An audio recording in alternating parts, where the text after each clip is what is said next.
Hey, it's Joxner here. So just for fun, I'm going to show you my setup and also go in to a little bit of concepts on map generation and how I'm thinking of doing it. So let's just get at it. So it's my lovely television, two screens, and also my laptop back here, but it's holding up the whiteboards.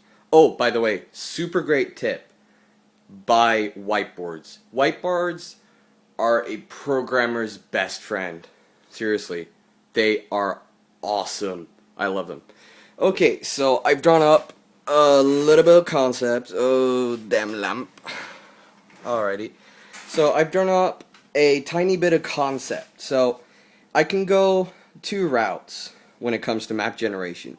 So either I can generate a height map and use that data to implement my different stuff like lakes, etc. Or I could create my own system by using points, which I've already implemented in the game. So like I have points for NPC villages and points for doodads, etc., etc.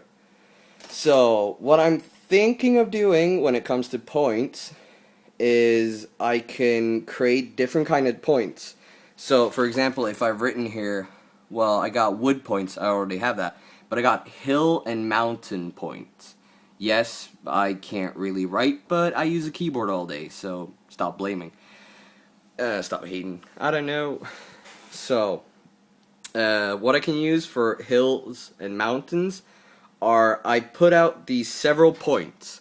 For example, there's a black point there, a black point there, a black point there. So it actually manipulates the altitude of the terrain. Now, it depends on the properties of these points, you know, how large they are, how steep they should be, how high, etc., etc. So, because of this, I can also do so that if two points are very close to each other, I can somehow kind of flatten it out between the 2 points so it's not completely cut off, so it's just like one big mountain and another big mountain, etc. But it's just a concept that I'm spinning on right now. So, and also a really funny, interesting thing that I came up with, or actually realized after I designed my water system, was that I kept thinking of when I was gonna generate the maps that I had to generate rivers as well, but actually I do not because there are no source blocks in my water system. It actually moves. It's kind of like a simulation of real life water, but not quite. But it's kind of the same. So all I need to do is input a point where a lake should be created, and it'll actually generate the rivers for me, depending upon how the altitude of the terrain looks like, which is kind of fun. I was thinking about maybe implementing some weather into the system, maybe just basic raining so it refills the lake, etc. But so to go in, I was also thinking about maybe implementing humidity because of the rain, etc. So maybe like this red stuff over here is like a tundra desert region where the humidity is low and there's not a lot of rain, downpour, etc.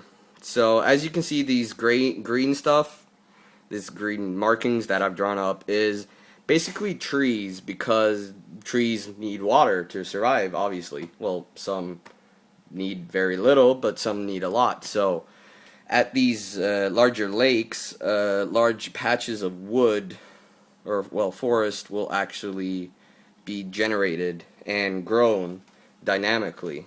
So that's kind of nice. And it's basically the basics for my concept for my map generation.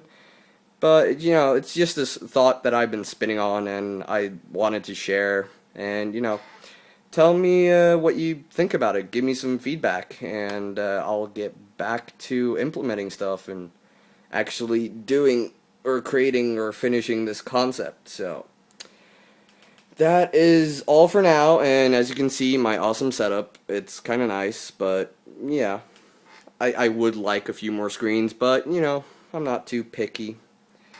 Alrighty then. Well, best of luck to all of you. Laters.